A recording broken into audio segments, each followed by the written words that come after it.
بھارت کا Pahalgam false flag operation آپ بھی جانتے ہوں گے کس طرح سے یہ بھارت ایکسپوز ہوا، پاکستان پہ جھوٹا الزام لگایا۔ مودی حکومت اس فالس فلیگ آپریشن کے بہانے کیا کرنا چاہتی تھی؟ اس میں سیکیورٹی لیپس بھی تھا اور فالس فلیگ آپریشن بھی تھا، یعنی وہاں کی حکومت کے چند حلقوں کو اس کے بارے میں معلوم نہیں ہے، لیکن تمام شواہد یہ بتاتے ہیں کہ یہ ایک فالس فلیگ آپریشن تھا۔ اور ہندوستان عام طور پہ یہ ایک فاؤنڈیشن پہلے بناتا ہے، اس کے بعد جو ہے بتدریج بہت سے اقدامات کرتا ہے۔ جو وہ کر رہا ہے، اس نے پاکستان کے خلاف بہت سے اعلانات کیے ہیں، بہت سے اقدامات کیے ہیں،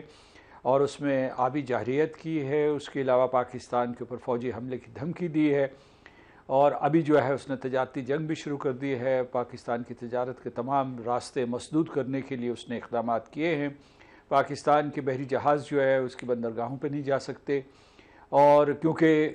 پاکستان اور ہندوستان کے درمیان کوئی براہ راست تجارت تو ہے نہیں، لیکن جو ابوظہبی سے یا سری لنکا یا سنگاپور کے راستے جاتی تھی اس کو بھی اس نے بند کر دیا ہے، اور اس میں ہندوستان کا بھی نقصان ہے، پاکستان کا بھی نقصان ہے۔ لیکن اس سے آگے بڑھ کر اس نے جا کے IMF کو یہ پیغام دیا ہے کہ پاکستان کی جو مدد کی جا رہی ہے، جو پاکستان کی معاونت کی جا رہی ہے، اسے ختم کیا جائے۔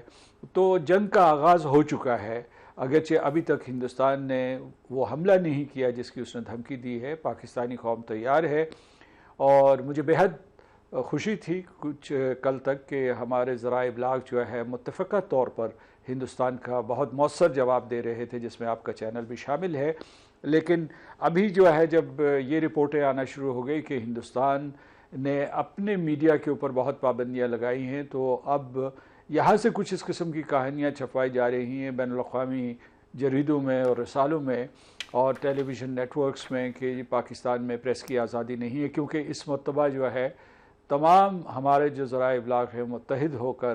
ایک آواز میں ہندوستان کا جواب دے رہے ہیں، اور بہت ہی مناسب انداز میں اور بہت ہی مہذب انداز میں اور بہت ذمہ دار انداز میں تجزیے کر رہے ہیں۔ صحیح سر، ایک طرف تو یہ آپ نے IMF کی بات کی، کیا انڈیا کے پاس اتنے اختیارات ہیں کہ وہ ہمارے جو ہم نے لون لینا ہے اس پہ نظر ثانی کرا سکیں؟ IMF میں ہندوستان کا کوئی ویٹو موجود نہیں ہے، اس کا اس قسم کا کوئی اثر و رسوخ نہیں ہے۔ اس کا ایک ووٹ ہے، وہاں کئی اقوام ہیں اور ان کے SDRs ہوتے ہیں جن کی روشنی میں کوئی فیصلہ ہوتا ہے۔ اس وقت بیشتر اقوام جو ہیں، اس وقت میں واشنگٹن میں موجود تھا گزشتہ برس تک، تو وہ پاکستان کی معیشت کو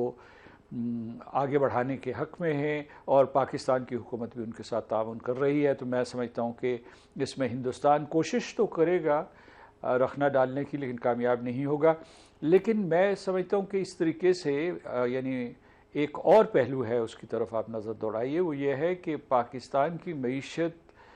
ایک مثبت رخ کی طرف مڑ رہی تھی، اور بھارت جو ہے یہ رخنہ اندازی کر رہا ہے اور پاکستان کی ساکھ خراب کرنا چاہتا ہے۔ دھمکی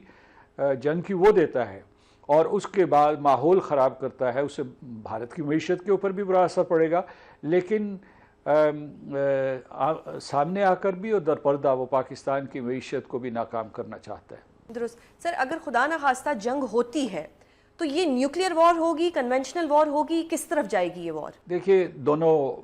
ممالک جوہری ریاستیں ہیں، اور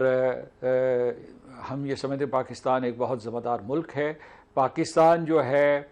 اس نے نو فرسٹ یوز جو ہے اسے ترک نہیں کیا ہوا، لیکن پاکستان نے ہمیشہ ضبط و تحمل کا مظاہرہ کیا ہے، ذمہ داری کا مظاہرہ کیا ہے۔ پاکستان نے آج تک جوہری میدان میں کسی قسم کی کوئی خطا نہیں کی۔ ہندوستان کی کئی خطائیں پکڑی گئی ہیں، جس میں ایک مرتبہ 2022 میں ایک میسائل ان سے فائر ہوا تھا، اور ہمیں معلوم نہیں تھا کہ وہ نیوکلیئر ٹپڈ ہے یا نہیں ہے، یا اس سے پہلے جو ہے ان کے جو افزودگی کا مواد ہوتا ہے وہ کہیں چرایا گیا۔ اس کے بعد یہ جو ہے بہت سے اس قسم کے واقعات موجود ہیں۔ پاکستان ایک ذمہ دار ریاست ہے، اور میں یہ کہنا چاہتا ہوں کہ ہم نہیں چاہتے کہ جنگ ہو، اولاً وہ روایتی جنگ یا جوہری جنگ، لیکن اگر ہندوستان نے حملہ کیا تو افواج پاکستان اور ریاست پاکستان کی ذمہ داری ہے، اور ہم نے یہ کہا ہے کہ ہم منہ توڑ جواب دیں گے، اور ہم نے جواب کی تعریف بھی کی ہے کہ جواب ہم اس قسم کا دیں گے جو ان کے حملے سے بڑھ کر ہوگا۔ تو اچھا، دوسری بات، آپ کا سوال ذرا مختلف ہے، وہ یہ ہے کہ ابھی تک جو ہے ہندوستان نے کوئی جوہری دھمکی نہیں دی، لیکن جب جنگ شروع ہوتی ہے اور اس کی نوعیت پہ ہے وہ کیا کرتے ہیں، وہاں سے کوئی اس قسم کے مسائل جو ہے وہ اگر جو جیسے کہہ رہے ہیں انہوں نے اپنے میڈیا کو یہ سبق سکھایا ہے کہ یہ خبریں لیک کریں کہ وہ پاکستان کی فوجی تنصیبات کے اوپر حملے کریں گے یا کرٹیکل انفراسٹرکچر کے اوپر حملہ کریں گے، کرٹیکل انفراسٹرکچر میں ہر چیز شامل ہو جاتی ہے، تو پاکستان جو ہے وہ بڑھ کر غیر متناسب انداز میں، ڈسپروپورشنیٹ انداز میں اس کا جواب دے گا۔ تو یہ بھی ہے کہ وہ کتنی جگہوں کے اوپر حملے کرتے ہیں، بری کرتے ہیں، بحری کرتے ہیں، فضائی کرتے ہیں، یا اس کے علاوہ جو خفیہ کوئی حملہ کرتے ہیں، تو ان سب کا احاطہ کرتے ہوئے ہم اپنا جواب دیں گے۔ اور یہ جنگ جوہری جنگ میں بدلنی نہیں چاہیے، کیونکہ صرف جو ہے اس سے اس خطے میں تباہ کاری نہیں ہوگی بلکہ ساری دنیا جو ہے تابکاری اور تباہ کاری کی لپیٹ میں آ جائے گی۔ درست سر، جب بھی ایسے واقعات ہوتے ہیں مسئلہ کشمیر ہائی لائٹ ہوتا ہے، لیکن پھر کچھ عرصے بعد کشمیر میں ظلم کی، جبر کی ایک نیا چیپٹر شروع ہو جاتا ہے۔ ابھی بھی اگر کرنٹ سچویشن دیکھی جائے تو اس وقت جو کشمیری لوگ ہیں ان کے گھر گرائے جا رہے ہیں، وہاں پہ جو مسلمان ہیں ان کو تنگ کیا جا رہا ہے، تو یہ تو کمپلیکس ہوتا جا رہا ہے۔ آپ اس میں کیا دیکھتے ہیں کہ کبھی یہ مسئلہ حل بھی ہوگا یا یہ ہمیشہ اسی طرح رہے گا، یہ ظلم کشمیری اسی طرح سہتے رہیں گے؟ ظلم کی ایک نئی لہر کا آغاز ہوا ہے اور کشمیر کو گرفتار کیا جا رہا ہے، ان کو مارا جا رہا ہے، ان کو قتل کیا جا رہا ہے، ان کی املاک کو تباہ و برباد کیا جا رہا ہے، اور پھر کشمیر کو یہ بتایا جا رہا ہے کہ آپ ہندوستان کا حصہ نہیں ہیں۔ ایک طرف وہ یہ کہتے ہیں کہ آپ ہندوستان کا حصہ ہیں، لیکن دوسری طرف پوری کشمیری قوم کو دشمن کے طور پر ٹریٹ کیا جاتا ہے۔ وہاں سے کچھ آوازیں بھی اٹھی ہیں کہ بھئی یہ ہندو مسلمان کا مسئلہ نہیں ہے، دہشت گردی کا مسئلہ ہے، دہشت گردی کا کوئی مذہب نہیں ہوتا،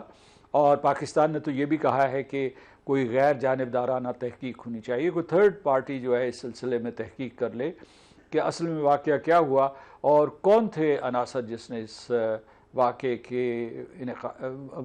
کو آگے بڑھایا، یا اس دہشت گردی کے واقعے میں جو کون لوگ ملوث تھے۔ لیکن آپ صحیح کہہ رہی ہیں، آپ کا سوال جو ہے وہ یہ ہے کہ کیا یہ مسئلہ حل ہوگا؟ یہ مسئلہ حل طلب ہے، اور اس میں صرف ایک ہی رکاوٹ ہے، وہ ہندوستان کی ریاست ہے، اور اس میں یہ کہوں گا کہ وہ